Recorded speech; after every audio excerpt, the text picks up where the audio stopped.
Kodki road પર આવેલા સુપ્રસિદ્ધ સોનલ ક્લિનિક અને નર્સિંગ હોમ ખાતે સ્વર્ગસ્થ ડોક્ટર રામ ગઢવીની ચતુર્થ માસિક પુણ્યતિથિના ઉપલક્ષ્યમાં એક વિશાળ ફ્રી નિદાન કેમ્પનું આયોજન કરવામાં આવ્યું હતું। 4 મહિના અગાઉ અચાનક કાળધર્મ પામેલા ડોક્ટર રામ ગઢવીની સ્મૃતિમાં તેના પરિવારજનો, તબીબ મિત્રો અને સોનલ ક્લિનિક પરિવાર દ્વારા દર મહિને કેમ્પ યોજવામાં આવે છે, જેના ભાગરૂપે ચોથો કેમ્પ યોજાયો હતો। આ આયોજન પાછળનો મુખ્ય ઉદ્દેશ્ય સમાજના ગરીબ અને મધ્યમ વર્ગના દર્દી નારાયણના ઘર આંગણે ગુણવત્તાયુક્ત તબીબી સેવાઓ વિનામૂલ્યે પૂરી પાડવાનો છે। રવિવારે યોજાયેલા કેમ્પમાં ભુજ અને આસપાસના ગ્રામ્ય વિસ્તારોમાંથી અંદાજે 100 થી 150 જેટલા જરૂરિયાતમંદ દર્દીઓએ ઉત્સાહભેર ભાગ લીધો હતો। આ મેડિકલ કેમ્પમાં દર્દીઓને ફ્રી ડોક્ટર તપાસ સાથે બ્લડ શુગર અને બ્લડ પ્રેશરની તપાસ નિઃશુલ્ક કરી આપવામાં આવી હતી, જ્યારે લેબોરેટરી સંબંધિત અન્ય તમામ ઝીણવટભરી તપાસોમાં 50% જેટલી રાહત આપીને આર્થિક સહયોગ પૂરો પાડવામાં આવ્યો હતો। આ ઉપરાંત કેમ્પમાં આવેલા દર્દીઓને જરૂરિયાત મુજબ વિનામૂલ્યે દવાઓનું વિતરણ પણ કરવામાં આવ્યું હતું, તેમજ એક્સ-રે અને સોનોગ્રાફી જેવી અદ્યતન તપાસો પણ સોનલ ક્લિનિક દ્વારા નિઃશુલ્ક ઉપલબ્ધ કરાવાઈ હતી। દર મહિને અલગ અલગ રોગોના નિષ્ણાત તબીબો આ કેમ્પમાં પોતાની માનદ સેવાઓ આપે છે। તે જ પરંપરા મુજબ આ વખતે પણ કચ્છના નામાંકિત નિષ્ણાત ડોક્ટરોએ હાજર રહીને દર્દીઓનું સચોટ માર્ગદર્શન અને સારવાર કરી હતી। કેમ્પમાં સેવા આપનાર તબીબોએ દર્દીઓની તપાસ કરી યોગ્ય ઉપચાર સૂચવ્યો હતો। આ સાથે જ ફેમિલી ફિઝિશિયન અને કન્સલ્ટન્ટ ફિઝિયોથેરાપિસ્ટ ડોક્ટર ધ્યાની વોરાએ અત્યાધુનિક સાધનો દ્વારા કસરત અને ફિઝિયોથેરાપીનું માર્ગદર્શન આપ્યું હતું। સ્વર્ગસ્થ ડોક્ટર રામ ગઢવીના પરિવારના અને કેડીસીસી બેંકના ચેરમેન દેવરાજ ગઢવીએ જણાવ્યું હતું કે તબીબી મિત્રોના સહયોગથી શરૂ કરાયેલી આ સેવાકીય પ્રવૃત્તિ ભવિષ્યમાં પણ સતત ચાલુ રાખવામાં આવશે, જેથી આર્થિક સંકળામણ અનુભવતા દર્દીઓને યોગ્ય સમયે નિદાન મળી રહે અને તેઓ સ્વસ્થ જીવન જીવી શકે। અમારા પરિવારના સ્વર્ગસ્થ ડૉક્ટર રામ ગઢવીની ચતુર્થ માસિક પુણ્યતિથિ છે। 4 મહિના અગાઉ તેમનું અચાનક દુઃખદ નિધન થયું, ત્યારથી સોનલ ક્લિનિક પરિવાર અને તેમના પરિવાર તેમજ તેમના ડૉક્ટર મિત્રો દ્વારા દર માસે એમની માસિક પુણ્યતિથિએ જરૂરતમંદ દર્દીઓને ફ્રી નિદાન, ફ્રી તપાસણી, જરૂર જણાય ત્યાં દવાઓ, એક્સ-રે, સોનોગ્રાફી વગેરે નિઃશુલ્ક સેવાઓ જે રીતે છેલ્લા 3 માસથી કરી રહ્યા છીએ, રીતે આજે પણ ચોથી પુણ્યતિથિએ અમારા પરિવાર, ડૉક્ટર મિત્રો પરિવાર અને સોનલ ક્લિનિક પરિવાર દ્વારા યોજવામાં આવેલ છે। દર મહિને અલગ અલગ નિષ્ણાત ડૉક્ટરો દ્વારા સેવાઓ આપવામાં આવે છે। આજે કચ્છના જાણીતા ઓર્થોપેડિક ડૉક્ટર દીપકભાઈ સુથાર, બાળરોગ નિષ્ણાત ડૉક્ટર પ્રદીપભાઈ આસનાની સાહેબ, સાથે ફિઝિયોથેરાપિસ્ટ ધ્વનિબેન, ડૉક્ટર અર્પણ કલોલિયા, એ રીતે વિવિધ રોગોના નિષ્ણાત ડૉક્ટરો દ્વારા આજે પણ એ નિઃશુલ્ક નિદાન કેમ્પ રાખવામાં આવેલ છે। ત્યારે લગભગ દર માસે 100 થી 125-150 જેટલા જરૂરિયાતમંદ જેને કહીએ દર્દીઓને સારવાર સાથે નિદાન અને તપાસણીના કેમ્પનું જે આયોજન થાય છે, એના ભાગરૂપે આજે પણ આ આયોજન કરવામાં આવેલ છે। મુન્દ્રાના પ્રાગપર રોડ એન્કરવાલા અહિંસા ધામ ખાતે 2 દિવસીય સેમિનારનું આયોજન કરવામાં આવ્યું છે, જેમાં પ્રથમ દિવસે માંડી મુન્દ્રાના ધારાસભ્ય અનિરુદ્ધ દવે ઉપસ્થિત રહી પ્રસંગને અનુરૂપ વક્તવ્ય આપ્યું હતું। ભુજ સ્વામિનારાયણ મંદિરના સંતોએ આશીર્વચન પાઠવ્યા હતા, તેમજ નિવૃત્ત જજ ગુજરાત હાઈકોર્ટ અને ઝારખંડ હાઈકોર્ટના પીપી ભટ્ટ તેમજ અન્ય 2 નિવૃત્ત જજ ભુજના અશોક સંઘવી, દિલીપ દિગંબર જૈન સમાજના રાષ્ટ્રીય અધ્યક્ષ ડોક્ટર મહેન્દ્ર જૈન, ભદ્રેશ્વર ટ્રસ્ટના મેનેજિંગ ટ્રસ્ટી ઝવેરચંદ આણંદજી ખોના, બાંદ્રા મીના બજારના ચેતન પોલડિયા, મુંબઈ જૈન સંગઠનના નીતિન વોરા તેમજ અન્ય મહાનુભાવો ઉપસ્થિત રહ્યા હતા। સંસ્થાના મહેન્દ્ર સંઘોએ ઉપસ્થિત મહાનુભાવોનું સ્વાગત કર્યું હતું। આ પ્રસંગે CISFના જવાનો ખાસ ઉપસ્થિત રહ્યા હતા। સંસ્થાના ગિરીશ નાગડા અને રાહુલ સાવલા અને તેમની ટીમ તેમજ એન્કરવાલા અહિંસા ધામના પ્રમુખ હરેશ વોરાએ વ્યવસ્થા સંભાળી હતી। બપોર બાદ સંસ્થાના નંદી સરોવર મધ્યે વિવિધ કાર્યક્રમો યોજાયા હતા। अहिंसा धाम में आके महेंद्र भाई के थ्रू बहुत अच्छा लगा। यहाँ पे देखा कि गौ सेवा करने से क्या क्या फायदे होते हैं। और सबसे बड़ी बात मैंने यहाँ देखा कि ये बच्चों को बुलाते हैं। आज बच्चे अपने समाज का फाउंडेशन है।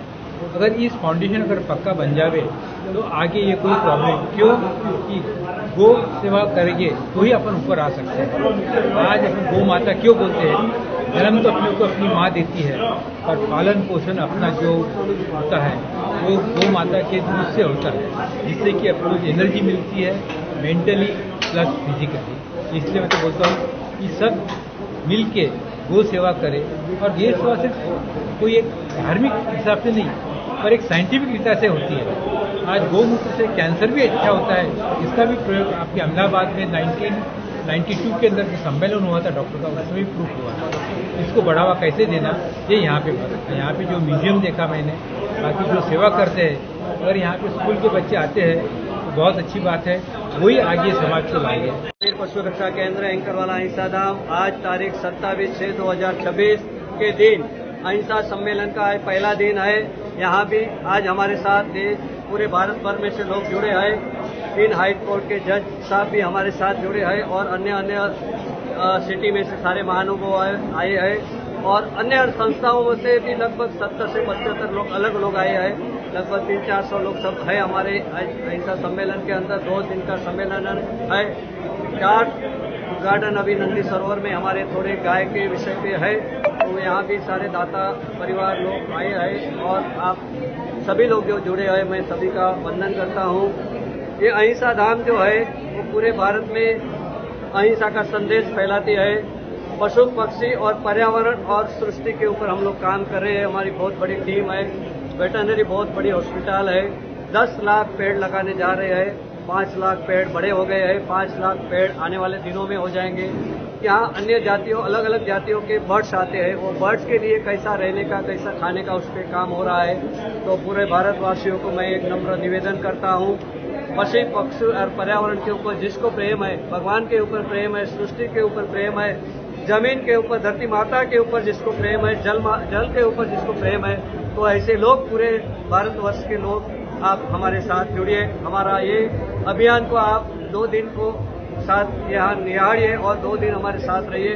आपको बहुत सारा नॉलेज मिलेगा, बहुत सारा सीखने को मिलेगा और आपके पास से भी कुछ ऐसा अच्छा सीखने का होगा। तो हमारे ये नॉलेज सिटी के अंदर, अहिंसा नॉलेज सिटी के अंदर जुड़ेंगे और ये अहिंसा पूरा देश को, विश्व को अहिंसामय बनाएंगे, ऐसा मैं नम्र निवेदन करता हूँ। ઇમામ હુસેન રઝીના પવિત્ર બલિદાનની યાદમાં Minhaj Interfaith and Welfare Foundation Naliya તરફથી એક વિશાળ રક્તદાન કેમ્પનું આયોજન કરવામાં આવ્યું હતું, જેમાં 137 યુનિટ રક્ત એકત્ર કરાયું હતું। કાર્યક્રમમાં ઇમામ હુસેન રઝીના પ્રેમીઓ મોટી સંખ્યામાં ઉમટ્યા હતા અને માનવ સેવા તરીકે રક્તદાન કરી એક જીવંત ઉદાહરણ પૂરું પાડ્યું હતું। હુસૈનિયત ફક્ત યાદ નથી, તે હમદર્દી અને ઇન્સાફના જાગૃત સંદેશ સાથે જીવતી વાત છે। નલિયાના લોકો દ્વારા મિન્હાજ ફાઉન્ડેશનની આ અનોખી પ્રવૃત્તિનું હૃદયપૂર્વક સ્વાગત કરવામાં આવ્યું હતું। કાર્યક્રમની સફળતા માટે મુખ્ય મિન્હાજ ઉલ કુરાન નલિયા ટીમના સભ્યો તેમજ મિન્હાજ ઇન્ટરફેથ એન્ડ વેલફેર ફાઉન્ડેશનની ટીમે સહયોગ આપ્યો હતો। રાપર તાલુકાના બાલાસર તેમજ રવમોટી ગામે કુમાર પ્રાથમિક અને કન્યા શાળામાં સંયુક્ત પ્રવેશોત્સવ ઉજવાયો હતો। જિલ્લા વિકાસ અધિકારી ઉત્સવ ગૌતમ, તાલુકા વિકાસ અધિકારી ખોડુભા વાઘેલા, ડીઆરડીના ધીરુભાઈ સોલંકી વગેરે હાજર રહ્યા હતા। આચાર્ય ભરત ચૌધરીએ મહેમાનોને આવકાર સાથે શાળાની પ્રવૃત્તિઓ, બાહ્ય પરીક્ષાઓમાં વિદ્યાર્થીઓની સિદ્ધિઓ પ્રાપ્ત કરનારનું સન્માન કરાયું હતું। જિલ્લા વિકાસ અધિકારીએ બાળકોને નિયમિત શાળાએ મોકલવા માટે વાલીઓને વિનંતી સાથે આશીર્વચન પાઠવ્યા હતા। ડીડીઓએ શાળા પ્રવેશોત્સવ સાથે વૃક્ષારોપણ, એસએમસીની બેઠક, ગ્રામ પંચાયત કચેરીની મુલાકાત લીધી હતી અને ગામ લોકો સાથે વિકાસના કામો અંગે ચર્ચા કરી હતી। આર્થિક રીતે નબળા પરિવારના બાળકોને શિક્ષણ આપવા અનુરોધ કર્યો હતો। તાલુકા પંચાયત પ્રમુખ સહિત અધિકારીઓ જોડાયા હતા। જામનગર એનસીસી ગ્રુપ હેડક્વાર્ટર્સના આર્મી નેવીના અગ્નિવીરોને ગુજરાત એનસીસી ડાયરેક્ટરના additional director general major general Bimal Monga, SM વીએસએમ જામનગરના 27 ગુજરાત બટાલિયન એનસીસીના કાર્યાલય ખાતે બિરદાવ્યા હતા। જામનગર એનસીસી ગ્રુપ હેડક્વાર્ટર્સ અંતર્ગતના યુનિટ તેમજ બટાલિયન જામનગર, પોરબંદર, ભુજ, વેરાવળ, ગાંધીધામના કુલ 42 આર્મી તેમજ નેવીના कैडेट्स अग्निवीर तरीके देश सेवा में जोड़ाया था। जब मैं यहाँ जामनगर में आया हूँ, यहाँ पे 42 एक्स कैडेट्स एनसीसी के अग्निवीर के लिए सिलेक्ट हुए हैं। और अगर मैं पूरा सौराष्ट्र में देखूं तो तकरीबन 119 से 120 बच्चे हमारे अग्निवीर सिलेक्ट होके फौज में, नेवी में, एयरफोर्स में जा रहे हैं। ये बहुत बड़ा नंबर है। ये अगर पिछले 2 या 3 साल के मुकाबले देखा जाए तो ये उसका सब टोटल करे भी तो ये वाला नंबर उससे ज़्यादा है। तो मुझे बहुत खुशी है कि जो एनसीसी का यहाँ पे जामनगर में तकरीबन अपने 10वें साल में है जब ये रेस किया गया था हेडक्वार्टर, और 10 साल में अब इसके रिजल्ट दिखने में आ रहे हैं कि 40 बच्चे, 50 बच्चे यहाँ से अग्निवीर के लिए सिलेक्ट हो रहे हैं, और ये नंबर सिर्फ ऊपर ही जाएगा, मुझे बिल्कुल विश्वास है। तो ये अभी मैं सारे ये जो बच्चे यहाँ पे थे अग्निवीर जो जा रहे हैं बनकर, उनसे इंटरेक्ट किया, और उनसे बात करने से भी यही पता चला है, क्योंकि हमें सबको मालूम है कि इस सक्सेस में उनके जाने में एनसीसी का बहुत बड़ा हाथ है, और मुझे विश्वास है कि ये नंबर आगे जाके 2 गुना 3 गुना बनता जाएगा, और ये फौज में जाके देश की सेवा करेंगे। और एनसीसी का जो हमारा मोटो है यूनिटी एंड डिसिप्लिन, यही नींव है इन सबका आगे जाके। और आज मैं कोइंसिडेंस है कि मैं न्यूज़पेपर में आज देख रहा था कि कल सरकार ने, गुजरात सरकार ने 20% रिजर्वेशन अग्निवीर के लिए भी रखा है कि जो वापस एब्जॉर्ब ना हो सके और जिनको बाहर आना पड़े, उसके लिए 20% रिजर्वेशन जो सरकार ने दिया है वो बहुत बड़ा नंबर है। एंड चाहे जो फौज में रहेंगे या वापस आएंगे, सबका फ्यूचर सिक्योर करने की कोशिश है, और ये बहुत बड़ा और अच्छा एक निर्णय है सरकार का, और मैं सबको best of luck, best wishes. ભુજના પસ્તી ગ્રુપ અને ભુજ નગરપાલિકાના સહયોગથી જરૂરિયાતમંદ વિદ્યાર્થીઓ માટે મફત શૈક્ષણિક કીટ વિતરણ સમારંભનું આયોજન કરવામાં આવ્યું હતું। વર્ષ 2011થી સતત સેવાકીય કાર્યો દ્વારા સમાજમાં આગવી ઓળખ ઊભી કરનાર પસ્તી ગ્રુપે આ વર્ષે પણ સરકારી શાળાઓમાં અભ્યાસ કરતા 1350 જેટલા વિદ્યાર્થીઓને શૈક્ષણિક માટે જરૂરી સામગ્રી ઉપલબ્ધ કરાવી તેમના ભવિષ્યને મજબૂત બનાવવાનો પ્રયાસ કર્યો છે। કાર્યક્રમનો શુભારંભ ભુજના ધારાસભ્ય સહિત મહાનુભાવોના હસ્તે દીપ પ્રાગટ્ય દ્વારા કરવામાં આવ્યો હતો। ઉપસ્થિત મહાનુભાવોએ પસ્તી ગ્રુપની વર્ષોથી ચાલી રહેલી સેવાકીય પ્રવૃત્તિઓને બિરદાવી હતી અને સમાજના અન્ય સંગઠનોને પણ આવી પ્રવૃત્તિઓમાંથી પ્રેરણા લેવા અપીલ કરી હતી। આ પ્રસંગે પાલિકા પ્રમુખ શીતલ શાહે પસ્તી ગ્રુપની કામગીરીને બિરદાવી હતી।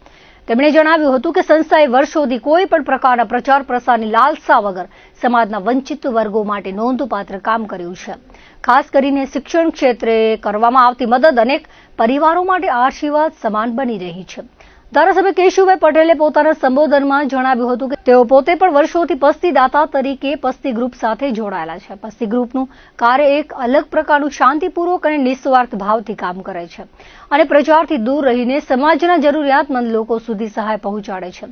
પસ્તી ગ્રુપ દ્વારા વર્ષોથી ઘરોમાંથી એકત્રિત કરવામાં આવતી પસ્તીમાંથી મળતી આવકનો ઉપયોગ વિવિધ સામાજિક પ્રવૃત્તિઓ માટે કરવામાં આવે છે। ઉપસ્થિત આગેવાનો, દાતાઓ અને નાગરિકોએ પસ્તી ગ્રુપની આ સેવા યાત્રાને સમાજ માટે પ્રેરણાદાયી ગણાવી હતી અને ભવિષ્યમાં પણ આવા કાર્યોને સતત સમર્થન આપવાની લાગણી વ્યક્ત કરાઈ હતી। પસ્તી ગ્રુપના સભ્યોએ તમામ વ્યવસ્થા સંભાળી હતી। શૈક્ષણિક કીટ વિતરણની અંદર 1350 વિદ્યાર્થીઓના સ્કૂલમાં જરૂરિયાતમંદ વિદ્યાર્થીઓનું લિસ્ટ મંગાવી અને અહીંયા દાતાશ્રીઓના હસ્તે કીટ વિતરણનો કાર્યક્રમ કરવામાં આવ્યો। અમારી પ્રવૃત્તિ 2011થી ચાલુ છે। એમાં કોવિડના 1 વર્ષને બાદ કરતાં સતત અમે આ કીટ વિતરણનો કાર્ય કરીએ છીએ અને અમારા આ કાર્યને અહીંયા સુધી પહોંચાડનાર અમારા સર્વે પસ્તીદાતાઓ જ છે અને બીજું અમને આ સર્વે પસ્તીદાતાઓના ઘર સુધી પહોંચાડવા માટે પ્રિન્ટ મીડિયા અને ઇલેક્ટ્રોનિક મીડિયા પણ અમને સારો સહયોગ અત્યાર સુધી આપ્યો જ છે। આજે અમારા પસ્તીદાતા અને ધારાસભ્ય શ્રી ભુજના કેશુભાઈ પટેલ, ભુજ નગરપાલિકાના પ્રમુખ શીતલભાઈ શાહ, ઉપપ્રમુખ બિંદિયાબેન ઠક્કર અને કારોબારી ચેરમેન નગરપાલિકા ભુજના કમલભાઈ ગઢવી સાથે કાઉન્સિલરો દંડક રૂપલબેન ચાવલા, પછી ગીતાબેન, બધા અને પસ્તીદાતાઓ હાજર હતા।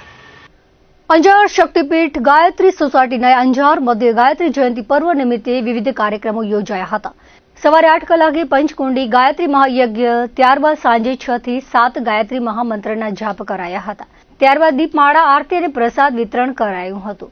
કાર્યક્રમમાં 80 જેટલા ભાવિકોએ ગાયત્રી મહામંત્રના જાપ કરીને માં ગાયત્રીના આશીર્વાદ લેવા ઉમટી પડ્યા હતા.